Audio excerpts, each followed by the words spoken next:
Доколку влезе во сила, документот ќе го замрзне ослободувањето на Иран од американските санкции за 30 дена, додека Конгресот го ревидира конечниот нуклеарен пакт со Техеран. Лидерот на сенатското мнозинство Мич Меконел е голем поддржувач.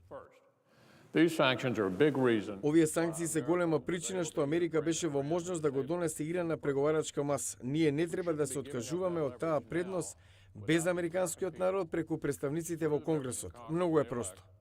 Но некои од неговите републиканци не се на иста линија. Сенаторот Том Котон притиска за така наречениот отворен документ со амандмани што може да го изместат предлог законот. Треба да гласаме. Ако не сакате да гласате, не сте требале ни да доаѓате во Сенатот, треба да си одите. Зборуваме за нуклеарно наоружан Иран, најголемата опасност за нашата национална безбедност. Сенаторите Боб Крокер, републиканец и демократот Бен Кардин бараат воздржаност.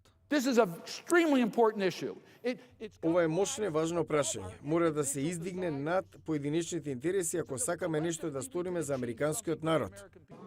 Председателот Обама вели дека шансите за проверливо ограничување на иранските нуклеарни амбиции не смеат да бидат уништени со изнесување на американските поплаки спрема Техеран.